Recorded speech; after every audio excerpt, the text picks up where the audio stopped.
I'm all about that bass, no trouble. I'm all about that bass, no trouble. I'm all about that bass. Et notre invité du Grand Morning ce matin, Amine Diori, responsable PME chez Inforisk Dun & Bradstreet. Bonjour. Bonjour Landry. La rentrée a bel et bien sonné. Le gouvernement et la CGM se sont réunis vendredi dernier à Rabat. Au menu, la relance de la confiance, le pacte croissance-emploi voulu par Salah-Eddine Mezouar et puis bien sûr le projet de loi de finances 2019. Et parmi les mesures prioritaires annoncées, la réduction des délais de paiement, c'est important pour la confiance, c'est important pour créer de l'emploi. Vous venez justement de sortir une étude qui peut inspirer la réflexion. Étude sur les bons et les mauvais payeurs. Et le constat est choquant, Amine Diori. Plus on est une grosse entreprise, moins on paye. Exactement. Et d'ailleurs, je tiens à souligner ce que vous avez dit en introduction. C'est vrai qu'il y a eu une prise de conscience de nos pouvoirs publics sur la question des délais de paiement, ce qui n'était pas encore le cas il y a encore quelques années.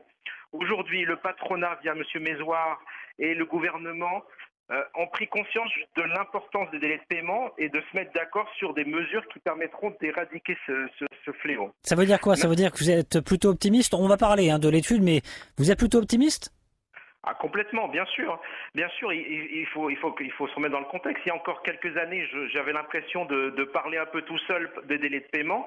Aujourd'hui, c'est repris par le chef du gouvernement qui a consulté un certain nombre d'économies justement sur cette question des délais de paiement. Monsieur Mezouar lui-même semble très au fait de ces questions des délais de paiement et a envie de pousser cette question. Ça a d'ailleurs été l'une de ses premières sorties médiatiques durant l'été, début juillet. Tout à fait. Tout à fait. Ça faisait partie de son programme d'élection à la tête de la CGM. Donc effectivement, il a compris que c'était quelque chose d'extrêmement important et donc je suis positif. Bon, alors plus on est gros, plus on est une grosse entreprise, moins on paye. On va voir avec vous les détails bien évidemment de cette étude, mais c'est assez inquiétant tout de même, non, pour s'emparer de cette question, se fâcher avec les gros opérateurs économiques. Ça va être délicat pour le gouvernement et pour le patronat. Il va falloir beaucoup de pédagogie, savoir parler. Oui, c'est vrai que pour s'attaquer à cette question des délais de paiement, jusqu'à présent, on savait instinctivement que c'était une question de grand donneur d'ordre, notamment les grandes entreprises et l'administration. L'administration est en train de faire son travail de réduction justement des délais de paiement par rapport aux entreprises qui travaillent sur les marchés publics. Maintenant reste la question de la relation privé-privé. Et c'est là qu'il y a un gros travail. Et c'est vrai qu'effectivement, les grandes entreprises sont responsables pour plus de 80% du crédit inter-entreprise. Et donc, c'est vrai qu'il faut s'attaquer à quelques grandes entreprises pour régler cette question. 279 milliards de dirhams de crédit inter-entreprise générés par les grands comptes. Ça en fait de l'argent. Oui, complètement. C'est un montant absolument gigantesque. Pour aller plus loin dans les chiffres, je dirais que 0,8% des entreprises marocaines sont responsables de 37% du crédit inter-entreprise global. Donc on voit bien que c'est une centaine d'entreprises aujourd'hui qu'il faut aller voir, qu'il faut sensibiliser par rapport à la question des délais de paiement. Est-ce qu'il faut sensibiliser, Amine Diori, ou est-ce qu'il faut frapper au portefeuille? Par rapport à la loi 49-15, aujourd'hui, les pénalités n'existent pas aujourd'hui. Pour compléter la loi 49-15, il faut des arrêtés d'application, notamment sur le taux de pénalité qui doivent être appliqués. On attend toujours ces taux. Aujourd'hui, la loi est inapplicable par rapport à ça. Donc ça, c'est une première mesure. Il faut publier les arrêtés pour rendre cette loi effective, applicable de A à Z. C'est une première mesure. Ensuite, il faut se rendre compte d'une chose, c'est que la question des délais de paiement, c'est une question de rapport de force entre un petit et un gros de manière générale. Le petit, il a un problème de question de délai de paiement, dit moi en général, par rapport au gros. Si jamais il applique la loi, il risque de perdre son gros client et donc de perdre du chiffre d'affaires. Il se retrouve donc en situation d'infériorité par rapport au gros client. Il faudrait donc un organe intermédiaire, comme il existe en France aujourd'hui, qui va pénaliser le gros directement en lui disant « si tu ne respectes pas la loi, tu vas payer des pénalités ». C'est quoi cet organe en France ?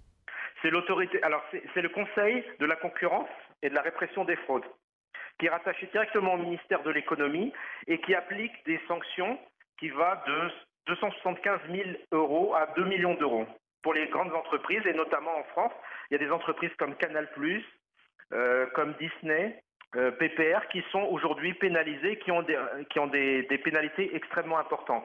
Bah tiens, justement, on a un conseil de la concurrence ici qui est inactif parce que c'est son patron et ses hommes à la tête attendent toujours d'être renouvelés, donc ne peuvent pas eh bien exercer pleinement leurs tâches. Ça peut inspirer peut-être dans ce projet, si le gouvernement le souhaite, de refonte de ce conseil de la concurrence, d'activation du conseil de la concurrence. Bah, il faut déjà savoir une chose, c'est que dans le cadre de la loi 49-15, il est prévu des délais dérogatoires pour des secteurs qui sont en difficulté et donc qui pourraient avoir des délais de paiement plus longs que la loi l'impose. Mais pour ça, il faut que l'autorité de la concurrence valide justement par une étude que ce secteur effectivement mérite un délai dérogatoire. Donc il est nécessaire de la concurrence et qu'il puisse rendre ses jugements par rapport à ces secteurs en difficulté. Bon, prochaine réunion, c'est dans 15 jours entre le patronat et le chef du gouvernement, le gouvernement. On va parler projet de loi de finances 2019. Qu'est-ce que vous voudriez entendre, vous qui travaillez justement dans les délais de paiement, sur cette question des délais de paiement en précision? Qu'est-ce qu'il faudrait entendre pour peut-être secouer la marmite dans le bon sens et que les choses bougent enfin? Alors, j'ai parlé de sensibilisation. Je pense qu'il faut aussi de la sanction. L'idée, c'est que les entreprises qui payent mal aujourd'hui soient sanctionnées, que le montant des créances qui aujourd'hui ne sont pas payées par rapport à la loi soit réintégré au niveau du montant imposable. Donc voilà, en tout cas quelques idées. Merci beaucoup. Merci à vous.